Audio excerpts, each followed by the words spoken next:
Алдар менән Зөһрә. 9-нчы бүлек. 51-нче кис. Был һүҙҙәрҙе ишеткәс, мин йәшен һуҡҡандай ҡатып ҡалдым. Үҙем менән бергә килгән тиң тоштарым, бөтә аҡһаҡалдар, мине уратып алып, йыуатырға тырышып ҡараһалар ҙа, мин бер ни ишетмәнем дә, күрмәнем дә. Шулай байтаҡ ҡына ваҡыт телдән яҙып торғас, ахыр сиктә иҫемә килеп: «Әйҙәгеҙ, Ҡотлобайға барайыҡ», тинем. Беҙ әйләнеп килеүгә, ул үҙе лә, Гөлбикәнең әсәһе лә күҙ йәштәрен ҡойоп илашып бөткәйнеләр. Мин Гөлбикәнең атаһының күкрәгенә башымды һалып: «Атаҡайым, мин Гөлбикәне эҙләргә сығып китәм. Уны тапмай тороп, әйләнеп тә ҡайтмам», тинем. Шунан тирмәнән сығып, ҡоралым менән атымды килтереүҙәрен һораным. Тиң тоштарым, минең был ниәткә килеүемдән ҡоттары осоп, мине был уйымдан кире дүндерергә тырышып ҡаранылар. Һис юғында атайыма ҡайтып, бындай хәтәр юлға сығыу өсөн унан ризалыҡ фатихаһын алырға өгөтләнеләр. Тик был өгөт-нәсихәттәр бушҡа ғына ине. Мин уларҙың береһенә лә ҡолаҡ һалманым. Хатта таң атҡанын да көтөп тормаҫҡа булып, ҡоралым менән атымды үҙем эҙләп килтерҙем дә, уҡ һаҙағым менән ҡылысымды тағып, атҡа атланып алғас, үҙебеҙҙең аҡһаҡалдарҙан атайымды йыуатыуҙарын үтендем. Әгәр мин әйләнеп ҡайта алмаһам, үтә көйөнмәһен. Уның әле 11 улы тороп ҡала, тип атыма бер һыҙырҙым да, баш һуҡҡан яҡҡа сабып сығып та киттем.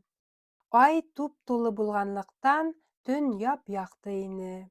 Мин теге ғифриттең төн юҫығына табан осоп киткәнен иҫкә төшөрҙөм дә, айға арҡамды ҡуйып, күләгәмә ҡарап ҡына алға ыңғайланым.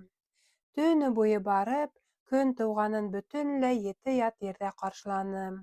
Тик был хәл мине ҡурҡытманы. Бары төн юҫығына ҡарап барыуымды ғына белдем. Был көндө мин тоташлайы менән юлда үткәрҙем. Атымды ла хәл йыйҙырып торманым. Тик кискә табан ғына бик ныҡ асыҡҡанымды тойоп, атым да башын эйеп үлән ялмаштыра башлағас ҡына, атымдан төшөп, шул урында бер аҙ хәл йыйып, төн үткәреп китергә булдым. Төшөп, эйәремдең ҡанъяғаһында ҡымыҙ тулы турһыҡ аҫылынып торғанын күргәс, үҙ күҙҙәремә үҙем дә ышанмай торҙом. Ашығып сығып киткән сағымда уны кем бәйләп өлгөргәнен дә иҫләй алманым. Эсемдән генә: «Миңә ошо турһыҡ та бик еткән», тип ҡуйҙым үҙ-үҙемә. «Көнөнә бер туҫтаҡтан ары эсмәм», тигән һүҙ бирҙем. Иртәгеһен таң һарыһынан тороп, ары юлландым. Тик юлда бер кемде лә осратмауыма аптырап, ҡайһы яҡтарға килеп сығыуымды һорашыр әмәл дә булмағас, әсенеп ҡуйҙым. Ә бигерәк тә, исмаһам, берәй йәнлек кенә булһа ла тап килмәүе бик хикмәтле күренде. Шулай итеп бара торғас, байтаҡ көндәр үтеп китте. Әллә ниндәй тауҙар артылып, урмандар аша үтеп, далалар иңләп, байтаҡ юл үткәс, турһыҡтағы ҡымыҙ ҙа бүҫкәрҙе. Аслыҡтан хәлем дә бөтә башланы. Шунан мин, төрлө ҡош-ҡорт атып алып, шуның менән генә тамаҡ ялғай башланым. Юлда шулай итеп бер ай ҙа үтеп китте. Быны мин яңынан кәмеп тулған айға ҡарап ҡына белдем. Юҡһа, көндәрҙең иҫәбен дә онотоп бөткәйнем инде. Көндәрҙән бер көн, шулай ҡуйы урман үткәүленән үтеп барғанда, ниндәйҙер бер ҡот осҡос януар үкергәнен шаңлап ҡалдым.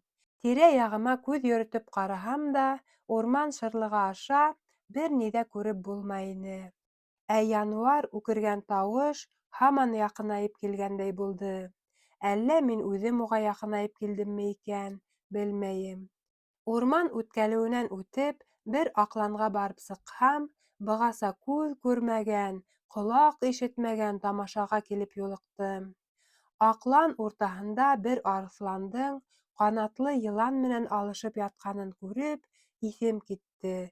Йыландың тиреһе ут төҫлө булып, ҡанаттары ярғанаттыҡы һымаҡ ҡап-ҡара ине. Аяҡтары йыртҡыс януарҙарҙыҡы һымаҡ үткер тырнаҡлы, оҙонса башлы, суҡышы бөркөттөкөләй кәкре, тик ҡалыныраҡ булыр, ә ҡойроғо тәңкәле-тәңкәле, ибәтәйһеҙ оҙон. Был ике януар йән асыуҙарына һуғыша. Арыҫланда көс тә, таҫыллыҡ та күберәк күренгәндәй булды. Ул ҡанатлы йыландың баш яғына ла, ҡойроғона ла ташланып, бик еңел килеп йәбешә.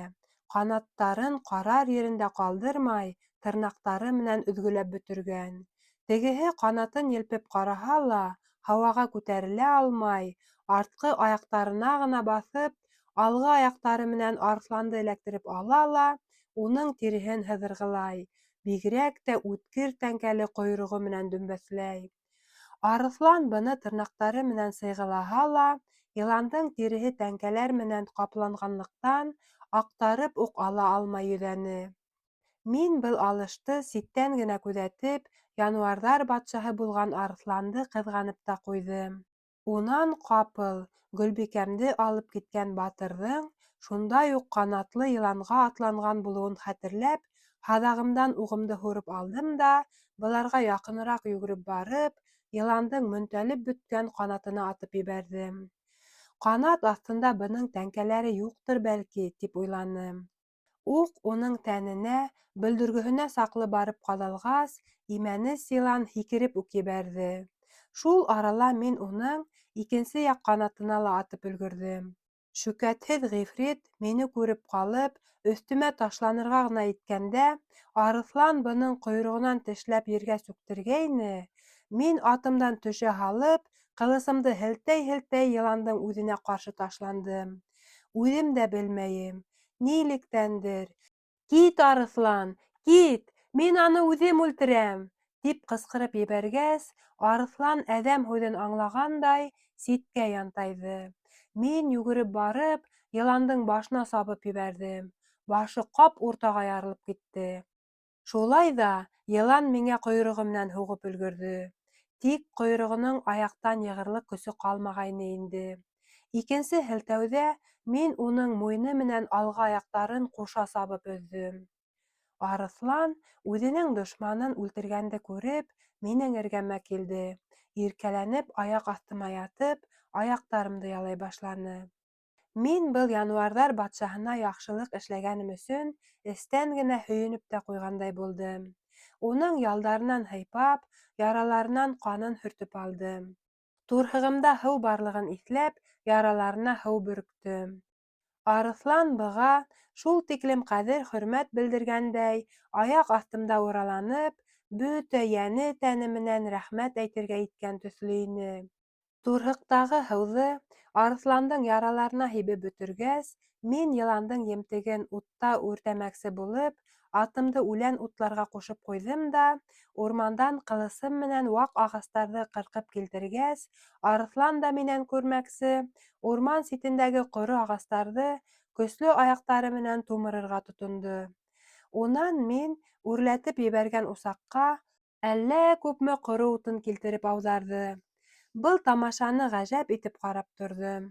Аҙаҡ ут ялҡынланып яна башлағас, йыландың 40-ҡа ботарланған үләкһәләрен утҡа быраҡтырып бөтөрҙөм. Үҙ дошманының ҡалдыҡтарын утҡа быраҡтырғанды күргәс, Арыҫланым ут тирәләй һикерәндәп йөрөй башланы. Миңә йүгереп килеп иркәләнергә кереште. Йыландың ҡойроғо, башы менән аяҡтары янып бөткәс, түшкәһен дә утҡа ауҙарырға, ҡайһы ерен күтәреп алайым икән тип кенә торғанда, Арыҫлан минең ниәтемде аңлағандай, йүгереп килеп етте лә, уның оҙон шөкәтһеҙ муйын һөйәгенән эләктереп алып, утҡа һөйрәтеп алып килтерҙе. Ә мин уны уттың уртаһына уҡ ауҙарып ташланым. Арыҫлан шатлығын белдерергә теләгәндәй, йәнә ут тирәләй һикерәндәп бейергә тотондо. Шунда ғына мин, бик йонсоғанымды тойоп, ут янынан ситкәрәк киттем дә, эйәремдең мендәрен баш аҫтыма һалып, хәл йыйырға яттым. Арыҫлан минең эргәмә йүгереп килеп, аяҡтарымды ялап, тағы бер-ике ҡабат һикергеләп алғас, мине таң ҡалдырып, урманға табан сабып китте. Бер аҙ ятҡандан һуң, юлға сыҡҡаны бирле, тәүге ҡабат шулай үлек йоҡоһо менән йоҡлап киткәнмен.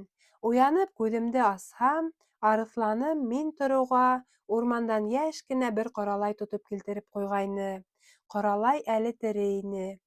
Арыҫлан уны минең алдыма уҡ һалып ҡуйған да, аяғы менән ебәрмәй, һаҡлап ултырғас, мин шунда уҡ уны миңә аҙыҡ итеп килтергәнен аңлап алдым. Мин бисмилла әйтеп, ҡоралайҙы салып ебәрҙем. Тиреһен тунап, артҡы ботон киҫеп алғас, үҙемә ҡурҙаҡ итеп ҡура башланым, ә ҡалғанын һунарсындың үҙенә бирҙем. Шулай ҙа ул, мин итемде ҡурып ашай башламайынса, үҙ өлөшөнә ҡағылманы ла. Был яңы танышым менән шулай бер табында тамаҡ ялғап алғас, мин ары юлланырға атымды эйәрләй генә башлағайным, ул минең китеремде һиҙеп, йәнә иркәләнергә тотондо. Унан күҙҙәрен мөлдөрәтеп, еңелсә генә елән салғыйымдың осонан тотоп алды ла мине ҡайҙалыр алып барырға итте. Мин был януарҙан бер ниндәй хәүеф-хәтәр көтмәгәнлектән, уға эйәрергә булдым. Арыҫлан эре-эре һикереп, алдымдан миңә юл күрһәтеп барҙы. Ул мине сылтырап ағып ятҡан көмөштәй бер шишмә эргәһенә килтергәс, мин туҡтап атымды һуғарҙым. Үҙем дә ятып, һыуһыным ҡанғансы, һалҡын шишмә һыуын эсеп алдым. Мин атыма атланғас, Арыҫлан йәнә иркәләнеп, миңә әйләнеп ҡарай-ҡарай үҙ артынан эйәртеп алып китте. Ул мине шулай шишмә буйлап түбәнгәрәк алып килгәс, шишмәгә башҡа урғылйындары ҡушылып, шишмә мул һыулы бер йылғаға әүерелде. Шунан һуң оҙатыусы мине таҡыр ғына бер һуҡмаҡҡа килтереп төшөргәс, кеше аяғының эҙҙәрен күреп, мин аптырап та, ҡыуанып та ҡуйҙым. Икенсе ай инде, әҙәм затын күрмәгәс, ҡыуанырлыҡ та ине шул. Бер аҙ һуҡмаҡ буйлап бара биргәс, ағастар араһынан ҙур бер аҡлан күренеп ҡалды. Аҡланға килеп сыҡһам, ни күҙем менән күрәйем, бер уҡ атымы ерҙә генә, ер башында ап-аҡ тирмә торғаны күҙгә ташланды. Шул саҡ Арыҫланым эргәмә тағы бер мәртәбә һикергеләп алды ла, тирмә эргәһенә йүгереп барып, тырнаҡтары менән тирмә ябыуын тырнарға тотондо. Мин туҡтап, атымдан ғына төшкәйнем, тирмә эсенән «Туҡтасы, Арыҫлан, көтөп тор!» тигән ҡатын-ҡыҙ тауышы ишетелде. 52-нсе кис. Шул арала тирмә ауыҙы ла асылып, унан өҫтөнә ҡытай еләне кейгән, оло ғына йәштәрҙәге бер бисә килеп сыҡты. Уның башына ап-аҡ таҫтар урап бәйләнгәйне. Мин уны күргәс тә иҫәнлек-һаулыҡ һораштым. Ул да иҫәнләште. Атымдан төшөп, тирмәгә инеүемде һораны. Тирмәгә инһәм, эсе бик таҙа, бөхтә итеп йыйыштырылып ҡуйылғайны. Шунда уҡ хужабикә миңә урын күрһәтеп, туҫтаҡ менән ҡымыҙын да килтереп тотторҙо. Шунан минең кем булыуымды, ҡайҙа юл тотоуымды, бында нисек итеп килеп һуғылғанымды һорашып алып китте. Мин уға һеҙгә һөйләгәндең бөтәһен дә түкмәй-сәсмәй һөйләп биргәс, уның үҙенән мине алып килгән Арыҫландың нисек итеп эйәләшеүен, шуның серен аңлатып биреүен үтендем. «Был Арыҫлан, — тип һөйләп алып китте ул, — ошо урмандарҙа йәшәгән бөтә йәнлектәрҙең эйәһе булыр. Ул минең үҙемде лә, мине туйҙырып торған ике бейәмде лә һаҡлай. Уның һиңә шулай иркәләнеп, үҙеңде минең төйәгемә алып килеүенә бер дә аптырама. Һин уның осоп килеп, балаларын ашап киткән тамуҡ һөрһөндөһө булған йыланды үлтереп, уға ҙур изгелек эшләгәнһең. Әгәр ҙә мәгәр һин килеп сыҡмаһаң, һинең ярҙамыңдан башҡа ул һәләк тә булыр ине, — тип ҡуйҙы ҡарсыҡ. Шул саҡ тирмә артында кәзә бәрәсе мәлдәгән тауыш ишетелде. Ҡарсыҡ: «Арыҫлан һиңә, моғайын, ризыҡ табып килтергәндер. Бар шуны салып индер ҙә, мин бешереп ашатайым», — тине. Уның һүҙен тыңлап, тирмәнән сыҡһам, Арыҫлан ысынлап та бер ҡоралайҙың бәрәсен тотоп килтергән икән. Эргәһендә үҙенең 4 балаһы ла һикергеләп йөрөй ине. Мин бәрәсте тотоп, бисмилла әйттем дә салып та ебәрҙем. Шунан тиреһен дә һыҙыра башланым. Арыҫлан бер балаларын иркәләп, бер минең аяҡтарымды ялағанда, Балалары уның эргәһендә һикрәндәп йөрөнө. Әҙер итте мин ҡарсыҡҡа ботарлап бирҙем дә, үҙем атымды үлән утларға ебәреп ҡуйырға булдым. Арыҫлан мине күреп ҡалғас та, атым тирәләй ҙур бер түңәрәк яһап йөрөп сыҡты ла, балаларын түңәрәктең дүрт яғына ҡалдырып, миңә «Улар атыңды һаҡлап торор» тигәнде әшкәртеп тә ҡуйҙы булһа кәрәк. Шунда мин бәләкәй сағымда ҡарттарҙан ишетеп кенә белгән нәмәмә үҙ күҙҙәрем менән күреп ышандым. Ҡарттар беҙгә элек, әгәр ҙә арыҫлан берәй урмандымы, яландымы уратып сыға икән, унан бер ниндәй йән эйәһе лә ҡасып китә алмай, тип һөйләй торғайнылар. Шуның раҫ икәнлегенә хәҙер үҙем күреп ышандым. Атым арыҫлан уратып уҙған сиккә барып етеү менән гел кире боролоп килде.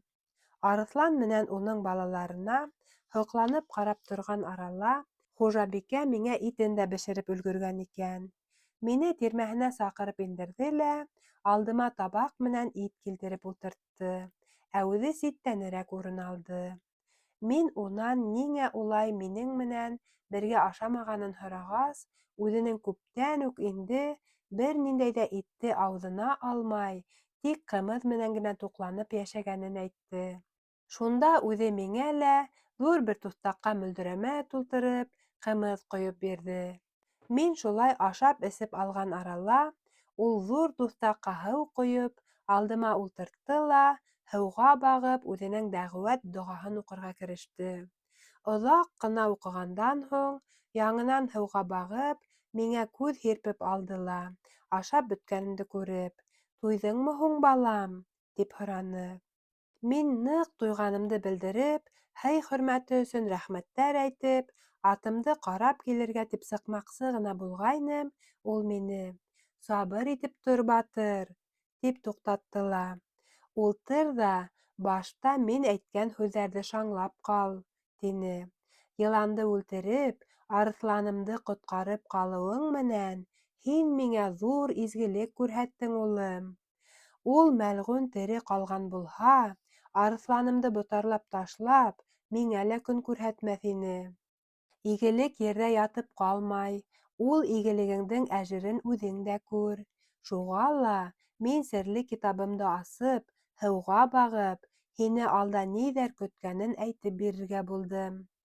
Был сәфәреңдең ахыры ни менән барып бөтөр, кәләшеңде табып алып ҡайтырһыңмы икән, тип ҡарағайным, шуларҙы ғына белә алдым, балам.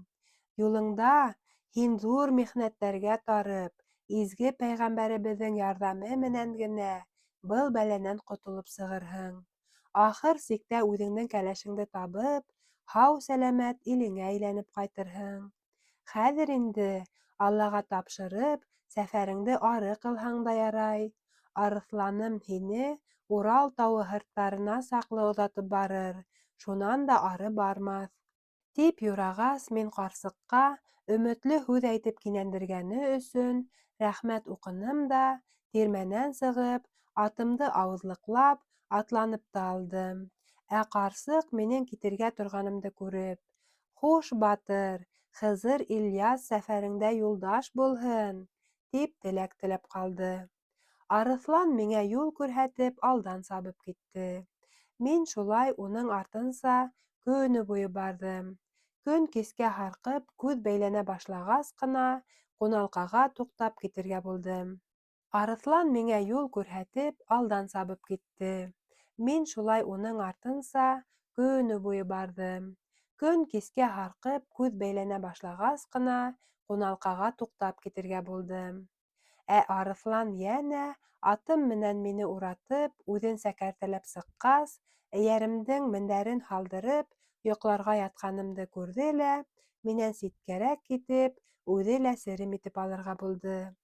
Был төндө мин үткән төндәгегә ҡарағанда ла тынысыраҡ үткәрҙем. Күрәҙәсе әбей әйткәндәренә өмөтләнеп, сабый һымаҡ иҙрәп йоҡланым. Иртәгеһен йәнә һары таңдан тороп, Арыҫлан юлдашым менән бергә юлға ҡуҙғалдыҡ. Тик уның менән айырылышыуымды башыма ла килтермәй, үҙ уйҙарыма сумып бара бирҙем. Көн төшкөлөккә еткәндә беҙ бер бейек тау итәгенә барып төкәлдек. Юлдашым алпан-толпан килеп, аҙымын һалмағайта төштө. Бығаса ул, бик шат килеп, минең эргәмдә оҙон ҡойроғон болғап, һикрәндәп тә алһа, тауға үрләй башлағас та, башын эйеп кенә атланы. Ҡойроғон да һелтәмәҫ булды. Үҙе илаған һымаҡ тауыш сығарып, миңә бик йыш ҡына башын борғолап ҡарай ҙа ыңғырашып ҡуя ине. Мин уның ниңә шулай бөтөнләй үҙгәреп, бойоғоп китеүен тауҙың һыртына тамам күтәрелеп еткәс кенә төшөндөм. Арыҫлан мине аҫтынан сурғылып шишмә сығып ятҡан дәү бер ташҡа хәтле алып килде. Шунан үҙе миңә оҙаҡ-оҙаҡ ҡарап торҙо. Башта мин, ни уйларға ла белмәй, уға алға табан ҡулым менән ымлап күрһәтһәм дә, ул мине һүҙһеҙ генә аңлағандай, аҡрын ғына башын сайҡап ҡуйҙы. Шул саҡ мин күрәҙәсе әбей әйткән һүҙҙәрҙе иҫләп, үҙемдең инде Урал һыртына килеп еткәнемде белеп, башҡаса инде Арыҫландың мине оҙата бармаясағын төшөнөп алдым. Шунда атымдан төштөм дә, үҙемдең хушлашҡанымды аңлатырға тырышып, уны ҡосаҡлап алдым. Ул да, мине аңлап торғандай, аяҡ аҫтыма йығылды ла, ыңғырашҡан һымаҡ, бик тәрән итеп һулап ҡуйҙы. Шулай ҙа мине иң ныҡ таң ҡалдырғаны уның күҙ йәштәре булды. Керпектәренән эре-эре йәш бөрсөктәре тәгәрәй ине. Оҙатып килеүсемдең был тиклем хафаланыуынан үҙемдең дә күңелем тулышып китте. Уның менән бергә минең дә күҙ йәштәрем атылып сыҡты. Тағы ла бер ҡат ҡосаҡлап үҙе менән хушлаштым да атыма һикереп мендем. Унан теләр-теләмәҫ кенә айырылып киттем. Артыма боролоп ҡараһам, Арыҫланым таш өҫтөнә һикереп менгән дә, күҙҙәрен дә алмай миңә ҡарап ултыра ине. Үҙе тамам күҙҙән яҙғансы, артыма боролоп ҡараған һайын, үҙәк өҙгөс тауыш менән үкереп ҡуя ине. Һеҙ быға ышанмаҫһығыҙ ҙа, батыр дуҫҡайҙарым. Миңә бигерәк күңелһеҙ ҙә, яманһыу ҙа булып китте. Күрәҙәсе әбейҙең алда әллә ниндәй михнәттәр күрәсәгемде әйтеүе лә, был изгелекле Арыҫлан дуҫым менән айырылышыу һағышы ла мине әллә ниндәй уйҙарға сумдырҙы. Атымдың теҙгенен дә тота алмай, уны үҙ яйына ебәрҙем. Шулай килеш килә торғас, инде көн дә байып, ҡараңғы төшкәнен дә һиҙмәгәнмен. Төнөмдө көндөҙгөнән дә шомлораҡ уйҙар менән уҙғарҙым. Атымды ла үҙемдән алыҫ китмәһен тип, сылбырҙа ғына тотоп ашаттым. Икенсе көндө, унан иртәгеһе көндө лә бер аҙ тыныслана төштөм. Ҡоштар атып, тамаҡ та ялғап алғас, шишмә һыуы менән һыуһынымды ҡандырғас, эскә йән кергәндәй булды. Арыҫлан юлдашым менән айырылышҡанға 4-нсө көн тигәндә, үҙемде михнәт, ғазаптар һағалап торған ошо ерҙәргә килеп еттем. Башҡа батырҙар һымаҡ уҡ мин дә яуыз ен-пәрейҙәр менән алыштым. Ахырҙа бүтәндәр кеүек ошо таш зинданға бығаулап ташландым. Ярай әле, һинең батырлығың арҡаһында, ҡаһарман алдар, был мәмерйә гүренән ҡотолоп сыҡтыҡ. Бына, ахыр килеп Гөлбикәмде күреп ҡауышырға ла яҙған икән. Күрәҙәсе әбейҙең юрағаны раҫ булды. Хәҙер инде миңә һөйөклө кәләшемде үҙебеҙҙең тыуып үҫкән илгә алып ҡайтаһы ғына ҡалды. Аҡкүбәк шулай тип, һүҙен әйтеп бөтөрөр-бөтмәҫтән, йән-фарманға йүгереп килгән бай егетте күреп ҡалдыҡ. Ул үҙе йүгерә, үҙе бар көсөнә: «Ул килә! Ул үҙе килә!» тип ҡысҡыра ине. 53-нсө кис. Байегеттең был һүҙҙәрен ишетеү менән бөтәһе лә урындарынан һикерешеп торҙо. Бары ирем генә урынынан ҡуҙғалманы. «Кем килә һуң унда? Ниңә бай егеттең ҡото осҡан шулай?» тигәс, «Был теге беҙгә уңыш юраған әүлиә ҡарт», тине байегет, аһ та уһ килеп. Иремдең быға бер ҙә иҫе китмәй.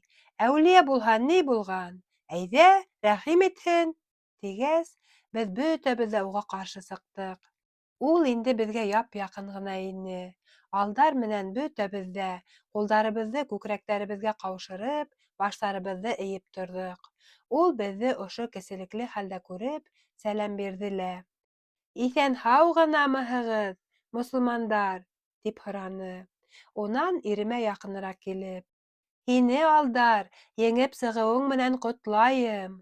Олоҡ пәйғәмбәребеҙгә шөкөр инде, һеҙгә ул хәйер-фатихаһын ҡыҙғанманы, тип ҡуйҙы ла башҡаларға боролоп: Ә һеҙҙе иң яуыз дошман золомонан ҡотолоуығыҙ менән ҡотлайым, тине. Һеҙҙең һәр берегеҙ был яуыз пәрей мәмерйәһенән ҡотолоп, элекке хәленә ҡайтасаҡ. Мин һеҙгә ошоларҙы әйтеп йыуатыр өсөн изге пәйғәмбәребеҙ ҡушыуы буйынса килдем. Был һүҙҙәрҙе ишеткәс, бөтәһе лә ҡыуанышып, Әүлиә ҡарттың аяғына баш ороп, ул әйткән һүҙҙәрҙең хаҡлығына мөкиббән ышаныу белдерҙеләр. Миңә баш ороп тороуығыҙ кәрәкмәй. Аллаһы Тәғәләнең Рәсүле Мөхәммәт пәйғәмбәргә генә шөкөр итегеҙ. Мин тик уның ихтыярын ғына үтәйем. Ә хәҙер бөтәгеҙ ҙә икенде намаҙын уҡырға әҙерләнегеҙ, тине. Үҙенең дә беҙгә намаҙ уҡыясағын белдерҙе. Бөтәһе лә шунда, уның һүҙен тыңлап, тәһәрәт алырға барып килгәс, намаҙ уҡырға әҙерләнеп, Әүлиә ҡарттың ни әйтерен көтөп ҡалдылар. Мин ҡатын-ҡыҙҙарҙы алып килеүгә, ирем менән Байегеттең ни хаҡындалыр һөйләшеп тороуын күрҙем. Уларҙың минән йәшерен серҙәре булмағас, үҙемдең дә кәңәштәренең уртаһында булғым килде. Мин улар янына килеп еткәс тә ирем: «Беләһеңме, беҙҙең Урман батыры ни эш ҡуптармаҡсы була?» тип көлөп ҡуйҙы. Мин быға аптырабыраҡ: «Юҡ, белмәйемсе», тигәйнем, Алдар: «Ул бит кәләш йәшермәксе була», тине. Миңә уның был ниәте бик мәрәкә күренде. «Ә кемде һуң?» тип һораным. «Нуғай ҡыҙын», тине Алдар. «Башта уның үҙ теләген белергә кәрәк. Ризамы, юҡмы әле ул?» тинем мин. «Бына шул хаҡта һөйләшәбеҙ ҙә инде», тип яуапланы Алдар. «Ә ҡоҙалау эшен һиңә ҡушмаҡсы булдыҡ. Һин уның ҡылын тартып ҡарамаҫһыңмы?» Байегет үҙе уларҙы һыйлап йөрөгәндә, бер-ике һүҙ әйтеп, ҡармаҡ та ташлап ҡуйған инде.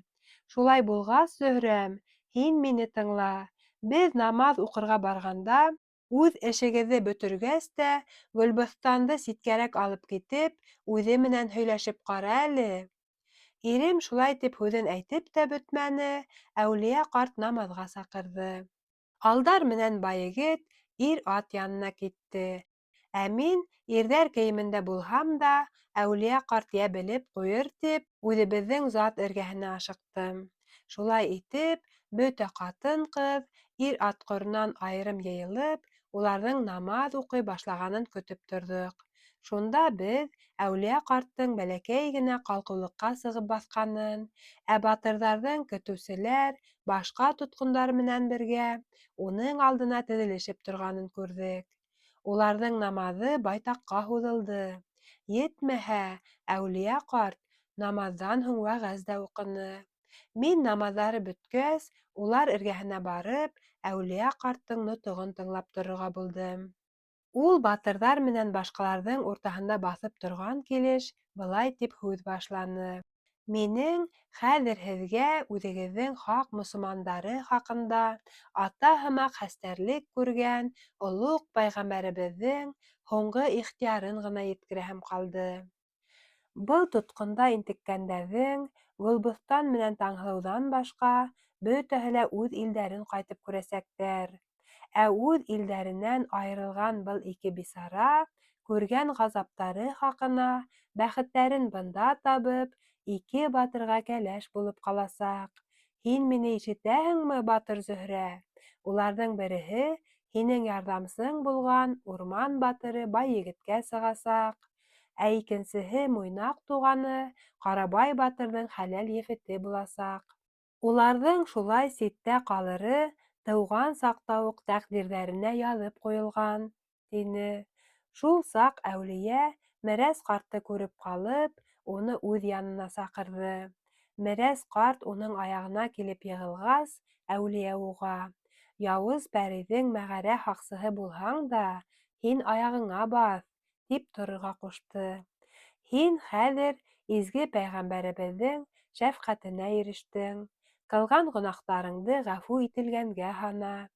Иртәгә үк һин үҙеңдең тыуып үҫкән ерҙәреңде ҡайтып күрерһең. Тик шуны онотма, ҡылған хаталарыңды хәтерләп, Хоҙайҙың шәфҡәтен һорап, ғибәҙәт ҡыл. Сөнки әжәлең вә нәфәҡәң әле һине бер мөсәл буйы һағалап йөрөр. Шунан һуң Әүлиә ҡарт Аҡкүбәккә күҙ һирпеп алды ла: «Ә һин, Иртеш башының айбарлы егете, иртәгә ҡояш сығып килгәндә, кәләшең менән икәүләп ҡайның Ҡотлобай йәйләүен күрерһең. Унан һуң ата-әсәңде лә, 11 туғаныңды ла табырһың. Улар бөтәһе лә иҫән-һау», — тине. Шунан Әүлиә, минең алдар артында торғанымды күреп: «Бар, Зөһрә батыр, Нуғай ҡыҙы менән Төркмән ҡыҙына барып әйт, уларға мин әйткән батырҙарҙың хәләл ефете булырға яҙған.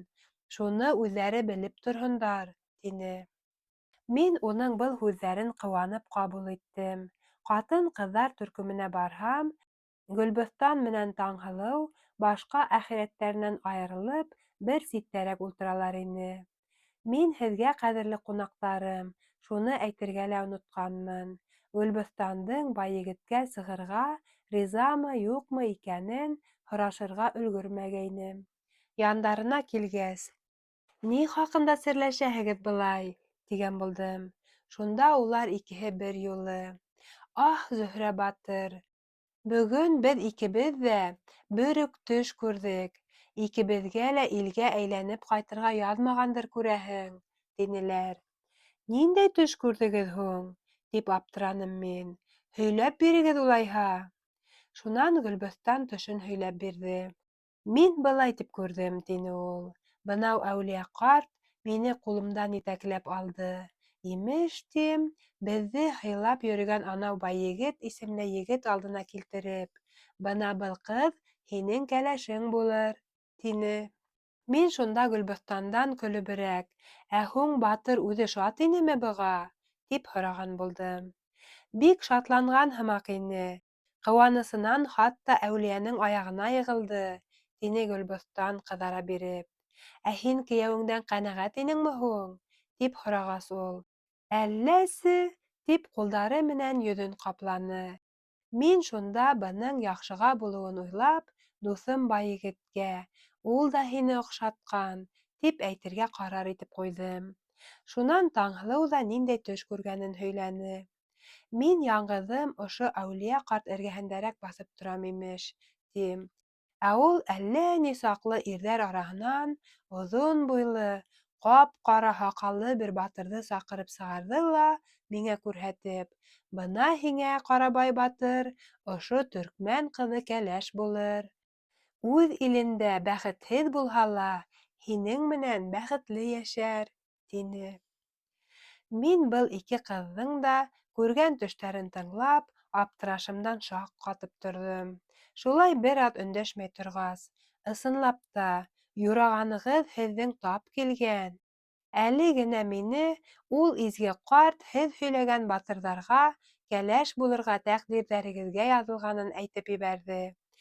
Әйҙәгеҙ, уның үҙе эргәһенә яҡыныраҡ барығыҙ. Ни әйткәнен үҙ ҡолаҡтарығыҙ менән ишетеп торорһоғоҙ», тип быларҙы ир-ат төркөмөнә яҡыныраҡ алып килдем.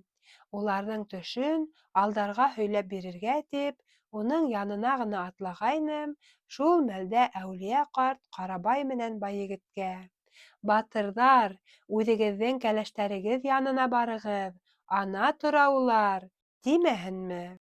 Ҡарабай ҡыуанғандырмы, юҡмы, уныһын белмәйем. Ә бына бай егеттең ауыҙы ҡолағына еткәйне. Шунда уҡ кәләше янына йүгереп барып торҙо. Әүлиә бер аҙ өндәшмәй торғандан һуң, минең иремә ҡарап: «Алдар батыр», — тине. «Иртәнгәсә ҡояш сыҡҡанға саҡлы һин Зөһрәң менән бында ҡалырһың. Бай егет, Ҡарабай батырҙар ҙа кәләштәре менән бында ҡалырҙар. 10 көтөүсе менән пәрейҙең бөтә мал-тыуары һинең үҙ ҡарамағыңда булыр. Аллаһы Тәғәләнең ҡушыуы буйынса, уларҙың барыһын да үҙ йәйләүеңә алып ҡайт та, Ҡарабай менән Урман батырына ҙур туй үткәр. Шунан һуң ғына улар үҙ йәйләүҙәренә ҡайтып китерҙәр. Әүлиә шул һүҙҙәрен әйтеп бөтөрөүе булды, теге Болғар илсеһе уның алдына йүгереп сығып теҙләнеп ултырҙы ла, ике ҡулын уға һоноп: «Ә миңә, үҙ батшама нисек ҡайтып етергә ҡушаһың?» тип ялбарҙы. «Башҡалар нисек ҡайтһа, һин дә шулай ҡайтып етерһең», тине Әүлиә. «Минең әле илдәр гиҙеп, байтаҡ нәмәләр күреп йөрөгөм килгәйне. Батшаға һөйләп бирергә, буш ҡул менән генә ҡайтмаһам ине», тине уға Болғар. Әүлиә ҡарт шунда: «Һай, был әҙәм балаһының маҙаһыҙлығы», тип үртәнеп ҡуйҙы. «Донъя ҡыҙырып, мажаралы хәлдәр күҙәтеп йөрөүҙән туймаҫ икән. Һинең күп йөрөүеңдән ни мәғәнә? Ҡайтып күргәнеңә күрмәгәнеңде ҡушып, арттырып һөйләрһең дә, ысынлап күргәнеңә лә ышанмаҫтар». Шунан Әүлиә ҡарт бөтәбеҙгә лә ҡарап: «Һеҙ үҙ илендә күсенеп йәшәр халыҡтар уның кеүек сыпрандаҡ була күрмәгеҙ. Йорт-ерегеҙҙе, йәйләүҙәрегеҙҙе ихтыяжһыҙ ташлап китәһе булмағыҙ. Ә был илгиҙәр Болғарҙың ырыҫһыҙ булыуы бик мөмкин. Уның бөтә күргән-белгәне ҡайтып һөйләгәс, үҙ батшаһына төптө ялған булып күренеүе бар», тине лә күҙҙән юғалды. 54-нсе кис. Беҙ Әүлиә ҡарттың шулай кинәт кенә юҡ булыуына иҫ-аҡылыбыҙ китеп, «Ҡайҙа булды һуң ул?» тигәндәй, бер-беребеҙгә ҡарашып алдыҡ. Шунан бындай мөғжизәләрҙе күп күргән алдар бөтәбеҙгә лә ҡарап: «Был хәлгә бер ҙә иҫегеҙ китмәһен, батырҙар. Беҙгә ебәргән кәрәмәте өсөн ҡөҙрәтле Аллаһы Тәғәлә менән уның изге пәйғәмбәренә шөкөр итегеҙ ҙә был Әүлиә әйткән бөтә һүҙҙәрҙең раҫҡа сығыуына шикләнмәгеҙ», тине. Шунан ул Мерәс ҡарт менән Болғарға көтөүселәргә дейеү пәрейе талап йыйған бөтә хазиналарҙы мәмерйәнән сығарып бөтөрөргә ҡушты. Унан уларҙы бөтәһенә лә тигеҙ итеп өлөшләп бирҙе. Үҙенә ул тик пәрейҙән һалдырып алған яу кейемдәре менән генә уның толпарын ғына ҡалдырҙы. Ә Мерәс ҡарт мәмерйә ауыҙында тотоп һаҡта торған ҡылысты Ҡарабайға бүләк итте. Әүлиә ҡушҡанынса, икенсе көндө ҡайтып китәсәк кешеләргә ул үҙ аттарына өҫтәп 3-4 атты пәрейҙең йылҡы өйөрҙәренән тотоп бирергә ҡушты. Был аттарҙы уларға алдар арҡан остарынан билбауҙарына бәйләп ятырға кәңәш бирҙе. Ә уның үҙенә инселәнгән башҡа малдарҙы 10 көтөүсе төнө буйы һаҡлап сығырға булды. Шулай итеп, бөтә юл кәрәк-ярағын хәстәрләп бөткәс, көндөң ҡалған тиклемен һый-хөрмәт, уйын-көлкө менән ҡымыҙ эсеп, дуҫтарса серләшеп, һөйләшеп ултырҙыҡ. Һәр кем үҙенең ҡайтып төшөүенән ниндәй ҡыуаныс буласағын күҙ алдына килтерҙе. Нисек итеп ҡаршы алыуҙарын тоҫмалланы. Ҡояш байып, эңер төшкәс кенә беҙ бер-беребеҙ менән хушлаша башланыҡ. Аҡкүбәк һаман алдарға рәхмәт әйтеп бөтә алмайынса, уның менән ҡосаҡлашып, күҙ йәштәре менән ант итеп, аралар алыҫ булһа ла, барыбер беҙгә килеп сығасағын әйтте. Тик һеҙгә дөрөҫөн әйтәйем, ҡәҙерле ҡунаҡтарым, вәғәҙә биреүҙәре еңел булһа ла, уны үтәүе ҡыйыныраҡ икән шул. Аҡкүбәкте күпме генә көтһәк тә, уның исмаһам, бер генә ҡабат та ҡунаҡҡа килгәнен күрмәнек. «Хикәйәтең, һөйөклө Зөһрә, осланып килә булһа кәрәк», тип ҡуя шул саҡ Йылҡыбай. Зөһрә: «Эйе шул, бәләкәй бер өлөшө генә ҡалды. Әллә һеҙҙе бик ялҡытып ташланыммы?» тигәс, Аллабирҙе шунда: «Ай, юҡ, юҡ!» тип ҡысҡырып уҡ ебәрә. «Зинһар, Аллаһы хаҡы өсөн, дауам итә күр. Минең ҡорҙаштың ул, берәй һүҙ ҡыҫтырып ҡуймаһа, теле ҡысыта башлай. Саҡ ҡына өндәшмәй торһа ла, күңеле күмһеп китә. Мин һеҙҙең нисек итеп ҡайтып еткәнегеҙҙе лә, көслө ҡарабай менән Саябай егеттең туйҙарын, нисек үткәргәнегеҙҙе лә, унан һуң ни булғанын да тыңлап бөтөргөм килә. Ярай улайһа, тине Зөһрә, тик иң элек берәй туҫтаҡ ҡымыҙ эсеп алығыҙ. Былар шулай ҡымыҙ эсеп алғас, Зөһрә һөйләүен дауам итте. Һеҙгә һөйләгәнемсә, беҙ шулай бер-беребеҙ менән хушлаштыҡ та йоҡлап алырға булдыҡ. Мин 2 киленде лә үҙем менән бергә алып, айырым яттыҡ. Көндөҙгө мәшәҡәттәрҙән бик арыған булғанлыҡтан, беҙ бик ҡаты йоҡланыҡ. Күҙгә ҡояш нуры төшә башлағас ҡына уяндыҡ. Торһаҡ, Әүлиә ҡарт юрағандарҙың бөтәһе лә дөрөҫкә сығыуын күреп, иҫебеҙ китте. Ул ҡайтып китергә ҡушҡандарҙың береһе лә тороп ҡалмаған, малдары ла юҡ ине. Үҙ күҙҙәребеҙгә үҙебеҙ ышанмай торһаҡ та, ул әйткән һүҙҙәргә ышанмай булдыра алманыҡ. Тик кешегә ышанып етмәҫ, бер болғар ғына аһылдап йүгереп килде лә: «Береһе лә ҡалмай, юҡ булдылар ҙа ҡуйҙылар, ҡайҙа булдылар икән?» — тине. Уға ҡаршы ирем тыныс ҡына: «Улар хәҙер ҡайтып та еткәндәрҙер инде.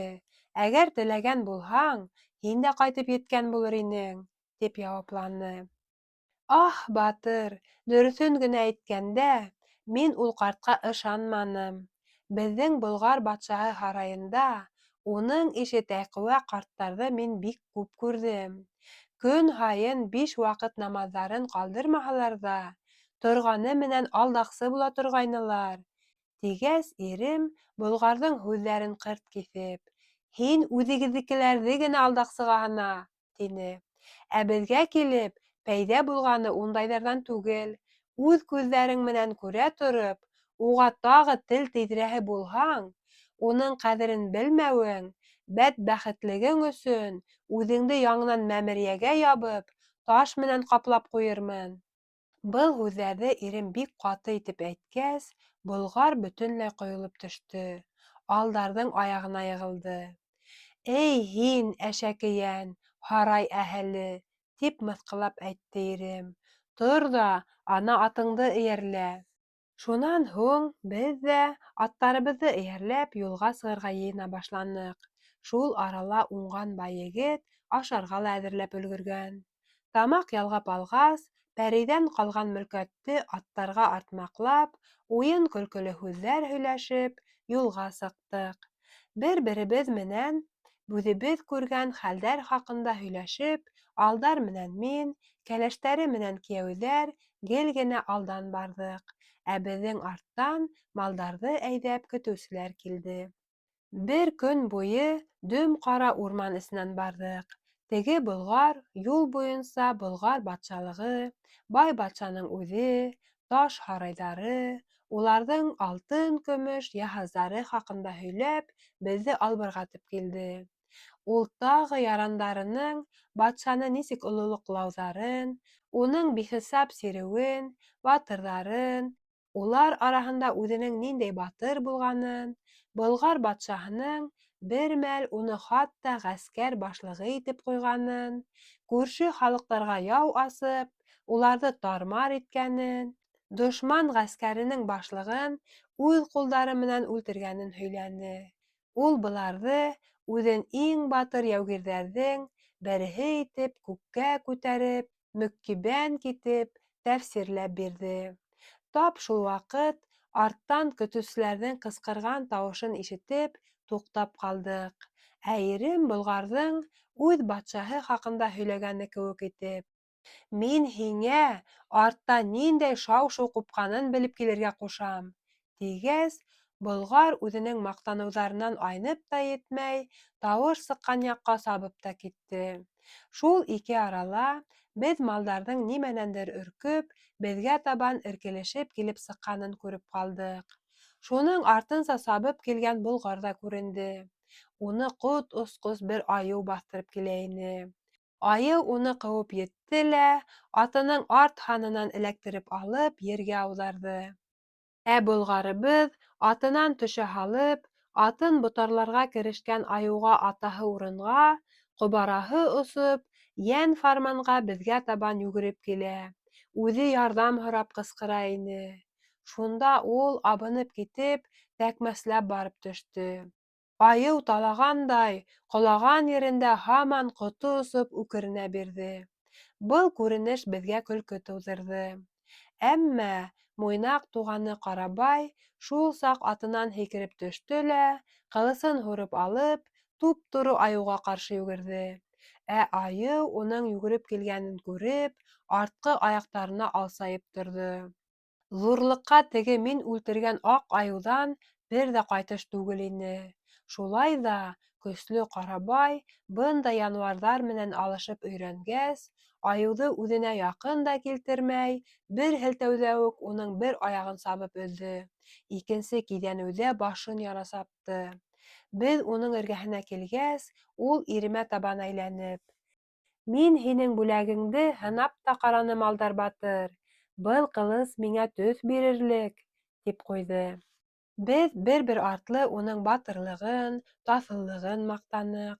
Кәләшенә лә был ҡаһарманлыҡтың бик оҡшап төшкәнен күрҙек. Ә Байегет тирә-яғына ҡаранып: «Болғар батшаһының батыр ғәскәр башлығы ҡайҙа булды һуң әле?» — тип һораны. «Ана ята бит, тик белмәйем, ҡурҡыуынан йәне сыҡмағанмы икән?» — тинем мин. Шунан айыуҙың ҡырҡылған аяғын алып, айыу үкергән тауыш сығарған булып, уның эргәһенә барҙым. Айыу табаны менән быны типкеләй башлағайным, Болғар йәнә илереп ҡысҡырынырға кереште, ә беҙгә көлкө. Шунан мин уны һул ҡулым менән билбауынан күтәреп алып, аяғына баҫтырҙым, айыу табанын үҙенә күрһәтеп: «Бына һин сабып өҙгән теге ғәскәр башлығының ҡулы», — тинем. Бөтәбеҙ ҙә һыныбыҙ ҡатып көлөштөк. Ул үпкә белдереп: «Һеҙгә көлкөлә бит, айыу минең һәрмәмәгән еремде ҡалдырманы», — тине. «Ай-һай», — тине шунда Байегет. «Болғар батшаһының бөтә батырҙары ла һинең ише булһа, ул батшалыҡ оҙаҡ торормо икән? Кешеләр булмаһа, уны айыуҙар барып аҫтын өҫкә килтереүе бар». Шул арала көтөүселәр өркөшкән малдарҙы бер ергә йыйып алып, беҙҙең янға әйҙәп килтерҙеләр. Был уҫал айыуҙың тап көтөү уртаһына ташланып, бөтә малдарҙы тырым-тыраҡай таратып ебәргәнен, уларҙы көскә йыйып алыуҙарын һөйләнеләр. Ҡарабай үлтергән айыуҙың тиреһен тунап алғас, кәләшенең атына япты. Беҙ йәнә юлға ҡуҙғалдыҡ. Кискә саҡлы барғас, урман эсенән сығып, бер йылға буйына туҡтаныҡ. Шунда ҡунып китергә булдыҡ. 55-нсе кис. Иртәгеһенә таң һарыһынан тороп, тирмәләребеҙҙе һүтеп алдыҡ та, бер нигә лә юлыҡмай ғына төшкә тиклем барғас, Урал һырттарына килеп еттек. Бынан инде үҙебеҙҙең йәйләү ерҙәре лә күренеп ята ине. Мал-тыуар менән яйлап ҡына барғанда ла 2 көнлөктәй генә юл ҡалғайны. Урал тауҙарынан иң бейеге булған Ирәмәлде беҙ һул ҡулда ҡалдырып киттек.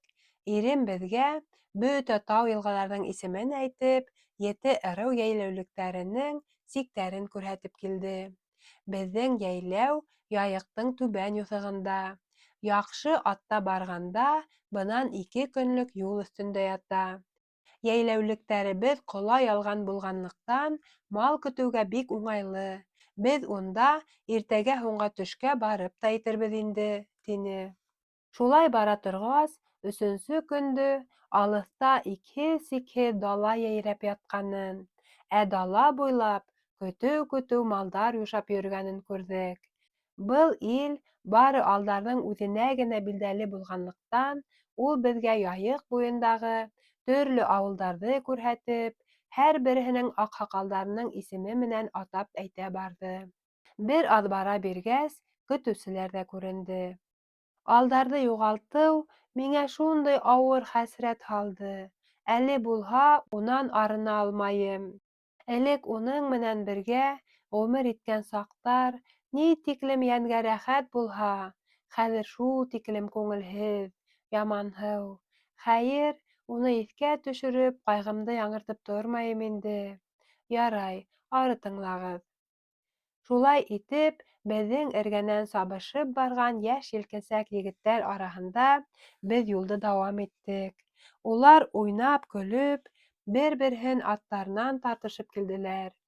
Ирем улар араһында бик саялары барлығын күреп: «Батырҙар, һеҙ минең кәләшем булған элекке ҡыҙ батыр менән көс һынашып ҡарайһығыҙмы әллә?» тип һорап ҡуйҙы. «Әгәр һин рөхсәт итһәң, бик риза булыр инек», тип яуапланы улар. «Бар, Зөһрәкәйем», тине ирем. «Үҙҙәренә ниндәй еңгә булғанлығыңды бер күрһәт әле». Шунда мин уҡ һаҙағымды сисеп һалдым да улар менән бергә сабып киттем. Минең менән көс һынашып ҡарарға булған тәүге егетте мин эйәренән бик еңел алып ырғыттым. Унан икенсеһе менән өсөнсөһөн дә шулай ырғытҡан арала миңә ҡаршы килеүселәр һаман ишәйә барҙы. Улар бөтәһе лә туҡтап, минең таҫыллығымды күҙәтеп торалар ине. Ҡапыл шул саҡ урталарынан урта йәштәрҙәге киң яурынлы, оҙон буйлы бер ҡара һаҡал батыр атылып сыҡты ла минең эргәмә сабып килде. Мин уның менән яҫҡышып алдым да: «Әйҙә, алдар янына сабып барайыҡ та, мине шунда барып еткәс кенә алып ырғытырһың», тине. Мин уның яғаһынан, ә ул мине билбауымдан эләктереп алғайны. Мин әйткәнгә риза булып, мине алып ырғытырға маташып ҡараһа ла, ҡулынан килмәне. Беҙ инде алдар янына килеп еткәс, бөтә көс таҫыллығымды һалып, уны атынан ҡайырып алдым да алдарҙың алдына ғына ырғытып ебәрҙем. Ирем атын туҡтатып, миңә һоҡланып ҡарап торҙо ла: «Бәй, минең көслө Ырыҫбай дуҫым, һин мине аттың өҫтөндә ҡаршыламай, аҫтында ҡаршыларға булдыңмы?» тип көлөп, атынан һикереп төштө лә уны ҡосаҡлап алды. Атта иң оҫта йөрөүсе һаналған Ырыҫбай батыр, үҙенең ҡолауынан оялып, алдарға сәләм дә биреп тормай, тумҫыҡ сырай менән: «Мине аттан ырғытырлыҡ ниндәй батыр алып килдең?» тине. Алдар уға: «Был минең кәләшем, элекке ҡыҙ батыр булыр», тип яуап бирҙе. «Ҡайһылай инде ул һинең кәләшең була?» тип ҡыр батыры шат тауыш менән ҡысҡырып ебәрҙе. «Улай булғас, ғәрләнеп тораһы ла юҡ. Ул минән көсһөҙөрәк булһа, һиңә кәләшлеккә лә ярамаҫ ине». Унан Ырыҫбай иремде үҙе ҡосаҡлап алып, уны ҡотлағас, минең менән дә, Ҡарабай, Байегет менән дә күрешеп сыҡты ла, атына атланып, беҙҙең менән бергәләшеп китте. Шулай итеп, беҙ алдарҙың йәйләүенә лә яҡынлаштыҡ. Ул инде тиҙ ағышлы Яйыҡ ярында, ус төбөндәге һымаҡ, күренеп ята ине. Йәйләүҙән беҙгә ҡаршы тағы әллә күпме һыбайлылар эркелешеп сыҡты. Уң яғыбыҙҙан беҙгә ҡаршы 50-нән ашыу һыбайлы кеше килеп сыҡҡанын күргәс, Байегет тоҫмаллап ҡарап торҙо ла: «Былар бит Буранбай менән Сибай ҡайтып килә түгелме? Ана арттарынан мал-тыуар ҙа эйәргән», тип ҡысҡырып ебәрҙе.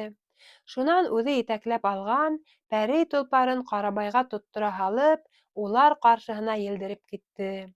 Тегеләр ҙә беҙҙе күреп, сабып килеп еттеләр. Беҙ шатланышып, Буранбай, Сибайҙар менән ҡосаҡлашып күрештек. Бөтә был хәлде ауылдан күреп торған Кинйәбулат ҡарт та, аҡһаҡалдарын эйәртеп, беҙгә ҡаршы ыңғайлаған. Ирем уның менән тигеҙләнгәс, атынан һикереп төштө лә, уның артынса мин дә төшөп, аҡһаҡалдар менән күрештек. Улар иремде ҡосаҡлап алып, иҫән-һау әйләнеп ҡайтыуына ҡыуанышып, уның үҙе теләгән кәләше менән ҡайтыуын хуплап, ҡотланылар. Ә Ырыҫбай Кинйәбулат ҡарт янына килеп: «Ә мине алдар кәләше аттан алып ырғытыу менән ҡотлағыҙ», тине. «Ай-вай!» тип башын сайҡаны Сибай ҡарт. «Һин, Зөһрә батыр, беҙҙең итте лә, ҡымыҙҙы ла ауыҙ итмәй тороп, иң көслө батырҙарҙы эйәренән ырғытҡанһың икән». Был һүҙҙәрҙе ишетеп хайран ҡалған Кинйәбулат ҡарт алдарҙы икенсе ҡабат батыр ҡатыны менән ҡотланы ла: «Ашарға ла әҙер инде, әйҙәгеҙ», тип үҙенең тирмәһенә саҡырҙы. 56-нсы кис. Тирмәләр яҡында ғына булһалар ҙа, беҙ аттарыбыҙға атланып киттек. Беҙҙе ҡаршы алырға бөтә ауыл күтәрелеп сыҡты. Ауыл, әйткәнемсә, яйыҡ яры буйынса һуҙылып, осо-ҡырыйы ла күренмәҫлек ҙур ине. Элек мин беҙҙең йәйләүгә алдарҙың яҡташтары килтергән тирмәләрҙе күреп аптыраған булһам, хәҙер инде уларҙы йөҙәрләп күргәс, бигерәк тә хайран ҡалдым. Тирмәләрҙең тирә-яғы мыжғып йөрөгән мал-тыуар менән тулған. Кинйәбулат ҡарт үҙ тирмәһенә килеп етеп, атынан төшкәс, беҙ ҙә төштөк. Кинйәбулаттың ҡарсығы беҙҙе ҡаршы алғанда, ҡарты уға мине күрһәтеп: «Беҙҙең алдарҙың кәләше бына ошо булыр, киленебеҙ була инде.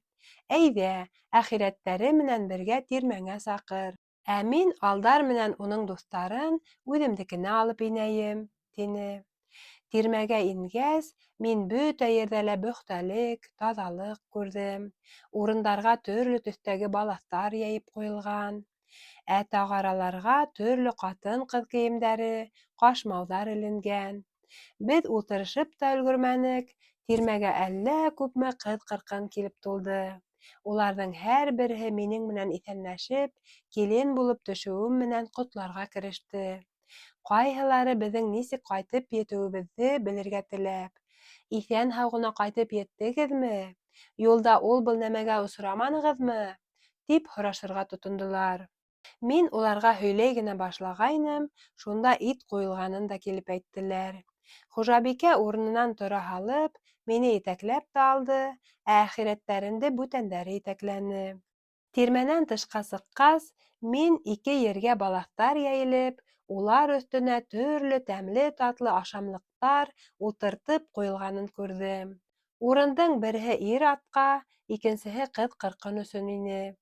Мин шунда уҡ күҙем менән генә иремде эҙләргә керешкәйнем, уның аҡһаҡалдарҙы эйәртеп, ҡарабай байегет менән бергә килә ятҡанын күреп ҡалдым. Шунан һуң ир ат менән ҡыҙ-ҡырҡын бер-береһен күреп танып торорлоҡ ҡына арала ултырышып алдылар. Мин һеҙгә, ҡәҙерле ҡунаҡтарым, үҙемдең бисә-сәсә араһына ҡатышырға яратмағанлығымды әйткәйнем инде. Тик яҙмыштан уҙмышың юҡ икән. Ни хәл итһәң дә инде, бисә-сәсә араһына ҡатышырға тура килде.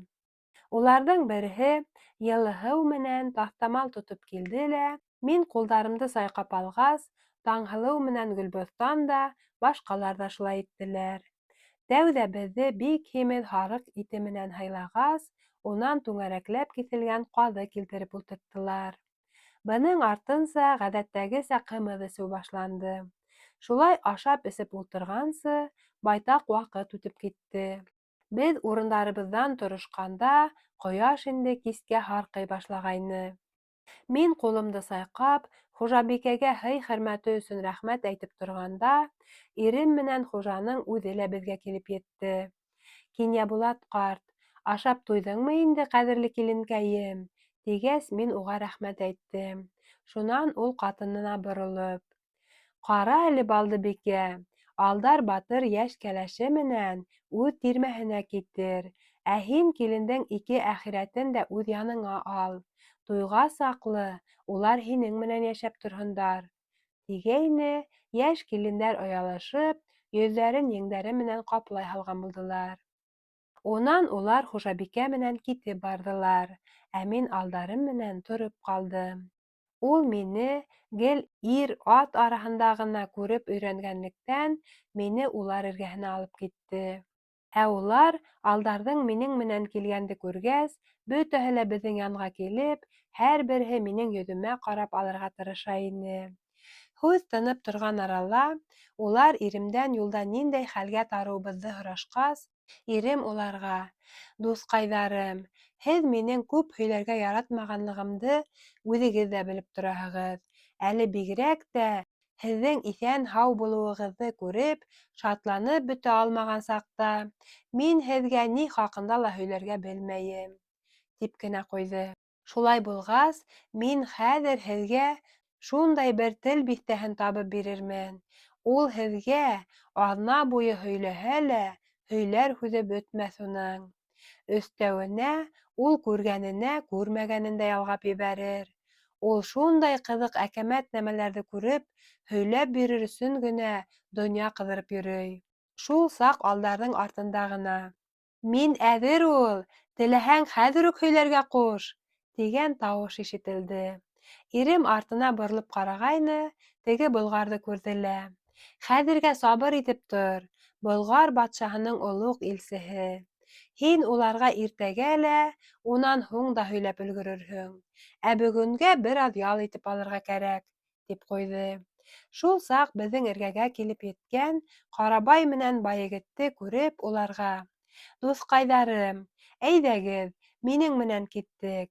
Һеҙгә минең тирмәм эргәһенән айырым тирмә әҙерләп ҡуйҙылар. Башта беҙгә инеп, тағы ҡымыҙ эсеп алайыҡ», — тигәс, беҙ үҙебеҙҙең тирмәгә табан ыңғайланыҡ. Тирмә эсенә ингәс, мин уның бик иркен, бай-йыһазлы булыуын күрҙем. Кинйәбулат тирмәһенә сағыштырғанда, бындағы балаҫтар ҙа аҫылыраҡ, тағараларына эленгән ҡорал-ҡорамалдар ҙа төрлө-төрлө ине. Ул ҡалъян һаҙаҡтар тиһеңме, ҡылыс-суҡмарҙар тиһеңме, төрлө-төрлө тимер кейемдәр, һарайтай йәүшәндәр, төркәй турҡалар тиһеңме, бөтәһе лә тирмә эсен биҙәп, үҙенә бер төрлө йәм биреп тора ине. Шул саҡ ике егет инеп, алдыбыҙға семәрләп биҙәкләнгән тәпән менән ҡымыҙ килтереп ултыртты. Шундай уҡ семәрле туҫтаҡты алдарға килтереп тотторғас, ул саҡ ҡына ауыҙ итте лә, миңә һоноп: «Һөйөклө Зөһрәкәйем, һин бөгөн минең ҡунағым булһаң, иртәгә хужабикәм булырһың. Әйҙә, шуның өсөн бер туҫтаҡтан ауыҙ итәйек», — тине. Шунан һуң Байегет менән Ҡарабайға ла ҡымыҙ ҡойоп бирҙеләр. Эсеп алғас улар: «Бындай ҡымыҙҙы күптән ауыҙ иткән юҡ ине», — тинеләр. Ирем уларға ҡушылып, бер туҫтаҡты бушатҡас: «Минең иптәштәрем, айбарлы батырҙар», — тине Ҡарабай менән Байегеткә. «Мин һеҙҙе оҙаҡ көттөрөп тилмертмәм. Иртәгә һуңға уҡ туйығыҙҙы туйларбыҙ, ә иртәгәһе көн ҡунаҡтар ҡаршылау менән үтер. Уларҙы саҡырып, сапҡындар ҙа ебәрҙем инде. Мин үҙ ырыуҙаштарымды, Муйнаҡ дуҫымдың көслө туғаны Ҡарабайға ла, тоғро яугирем Байегеткә лә күрһәтеп сығырға, улар менән таныштырырға булдым. Беҙҙе оҙата килгән арсыйҙарыбыҙ, урман батырҙары ла улар менән дуҫ булышып ҡайтһындар әйҙә». «Ә улар ҡайҙа һуң?» — тип һораным мин. «Һеҙҙең менән бергә ашап ултырғандарын күрһәм дә, аҙаҡ күҙҙән юғалттым. Улар ҡайҙа йоҡлар һуң?» «Ҡайғырма». «Тамам».